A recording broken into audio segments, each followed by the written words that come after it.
नमस्कार। हम सब अपने अधिकारों, अपने राइट्स की बात तो खूब करते हैं, है ना? कि हमें क्या मिलना चाहिए, हमारी आज़ादियाँ क्या हैं। पर नागरिक होने का एक और पहलू भी है, जो उतना ही ज़रूरी है, और वो है हमारी ज़िम्मेदारियाँ। तो आज हम इसी रिश्ते को समझने की कोशिश करेंगे कि भारतीय नागरिक होने के नाते हमारे मौलिक कर्तव्य यानी फंडामेंटल ड्यूटीज़ क्या। देखिए, नागरिकता की कहानी को ना हम दो हिस्सों में देख सकते हैं। एक तरफ है हमारे मौलिक अधिकार मतलब फंडामेंटल राइट्स। ये वो हैं जो देश हमें देता है, एक तरह का सुरक्षा कवच। और दूसरी तरफ है मौलिक कर्तव्य यानी फंडामेंटल ड्यूटीज। ये वो हैं जो एक नागरिक के तौर पर हम देश को देते हैं, हमारा योगदान। ये बिल्कुल एक ही सिक्के के दो पहलू हैं, राइट? सिर्फ अधिकारों की बात करना और कर्तव्यों को भूल जाना, इससे तो बात अधूरी रह जाएगी। एक मजबूत लोकतंत्र इन दोनों के बैलेंस पर ही खड़ा होता है। तो सवाल ये उठता है कि ये कर्तव्य आए कहाँ से? क्या जब हमारा संविधान बन रहा था, ये तभी से उसका हिस्सा थे?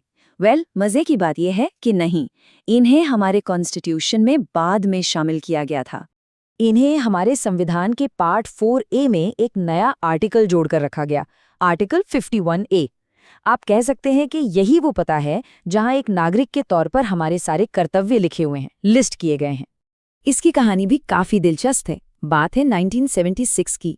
तब स्वर्ण सिंह कमेटी की सिफारिशों पर संविधान में 42nd अमेंडमेंट यानी 42वां संशोधन किया गया। ये वो समय था जब देश में काफी बड़े संवैधानिक बदलाव हो रहे थे, और इसी संशोधन के जरिए 10 मौलिक कर्तव्यों को हमारे संविधान का हिस्सा बनाया गया। फिर काफी सालों बाद 2002 में 86 अमेंडमेंट के साथ एक और यानी 11वां कर्तव्य भी इसमें जोड़ दिया गया, जो शिक्षा से जुड़ा था। तो आखिर ये 11 कर्तव्य हैं क्या? इन्हें आप एक तरह से राष्ट्र निर्माण के लिए एक नागरिक का गाइडबुक समझ सकते हैं। चलिए, इन्हें और आसानी से समझने के लिए 3 हिस्सों में बांटकर देखते हैं।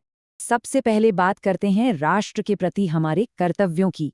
इसमें सबसे पहला है संविधान का पालन करना और उसके आदर्शों, संस्थाओं, हमारे राष्ट्रध्वज और राष्ट्रगान का सम्मान करना। ये तो हमारे लोकतंत्र की बुनियाद है। फिर आता है स्वतंत्रता संग्राम के उन महान आदर्शों को अपने दिल में संजोए रखना, जिनसे प्रेरणा लेकर हमें आजादी मिली। तीसरा, देश की संप्रभुता, एकता और अखंडता, मतलब सॉवरेनिटी, यूनिटी और इंटेग्रिटी की हर हाल में रक्षा करना। और आखिर में, जब भी देश को जरूरत पड़े, उसकी रक्षा के लिए आगे आना। अब आते हैं उन कर्तव्यों पर जो हमारे समाज से जुड़े हैं, जैसे भारत के सभी लोगों के बीच हार्मनी यानी समरसता और भाईचारे की भावना को बढ़ावा देना।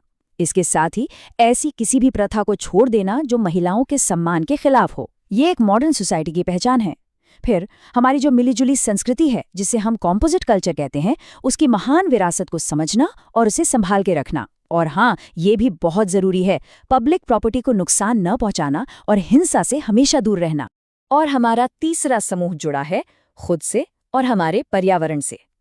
इसमें सबसे पहले तो आता है हमारे प्राकृतिक पर्यावरण की रक्षा करना, हमारे जंगल, झीलें, नदियां, वन्यजीव, इन सब का ख्याल रखना।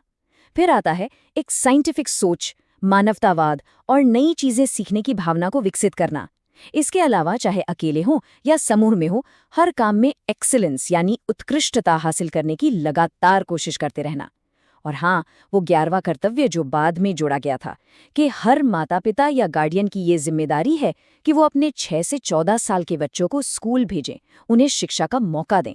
अच्छा, इन सभी कर्तव्यों को जानने के बाद एक बहुत बड़ा सवाल मन में आता है। ये सारी बातें सुनने में तो बहुत अच्छी लगती हैं, बहुत आदर्श हैं, लेकिन इनकी असल ताकत क्या है? क्या ये सिर्फ एक मॉरल कोड है या फिर इनका कोई कानूनी आधार भी है? मतलब सीधा सवाल ये है कि अगर कोई इन कर्तव्यों को ना माने, तो क्या उस पर कोई लीगल एक्शन हो सकता है? इसका जवाब है कि ये मॉरली बाइंडिंग है, यानी नैतिक रूप से बाध्यकारी। अब इसका मतलब क्या हुआ? इसका मतलब ये है कि आप फंडामेंटल राइट्स की तरह इन्हें लेकर सीधे कोर्ट नहीं जा सकते कि इन्हें लागू करवाया जाए। लेकिन ये सिर्फ सलाह या सुझाव भी नहीं है, ये हर नागरिक की एक नैतिक जिम्मेदारी है। और कोर्ट भी किसी कानून को समझाते समय या उसकी व्याख्या करते समय इन कर्तव्यों को ध्यान में रख सकते हैं। मिसाल के तौर पर पर्यावरण से जुड़े किसी केस में अदालतें इस कर्तव्य का जिक्र करके कानून को और मजबूती दे सकती हैं। तो अगर ये सीधे सीधे कानून नहीं है, तो फिर ये इतने इम्पॉर्टेंट क्यों है? असल में ये एक जिम्मेदार नागरिक होने का पूरा ब्लूप्रिंट तैयार करते हैं। ये एक मॉरल कॉम्पस की तरह काम करते हैं, जो हमें लगातार याद दिलाते हैं कि एक बेहतर समाज बनाने की जिम्मेदारी हम सबकी है। ये जो बात है ना, ये इन कर्तव्यों का पूरा सार है। ये हमें बस एक सीधी सी बात याद दिलाते हैं कि अधिकार और जिम्मेदारियां दोनों साथ साथ चलती हैं। ये हमारे राइट्स और हमारी रिस्पॉन्सिबिलिटीज के बीच एक बैलेंस बनाते हैं। तो इस पूरी बातचीत को अगर हम 3 पॉइंट्स में समेटें तो पहला, ये कर्तव्य हमारे अधिकारों और जिम्मेदारियों के बीच एक बहुत ज़रूरी बैलेंस बनाते हैं। दूसरा, ये हमारे लिए एक कांस्टेंट रिमाइंडर है कि देश के प्रति हमारे भी कुछ फर्ज हैं। और तीसरा, इन सब का आखिर में लक्ष्य एक ही है, एक मजबूत, बेहतर और तरक्की करने वाले देश का निर्माण करना, जिसमें हम सब अपना अपना योगदान दें। और आखिर में बस एक सवाल, कहते हैं कि एक देश सिर्फ जमीन का टुकड़ा नहीं होता, वो अपने नागरिकों से बनता है।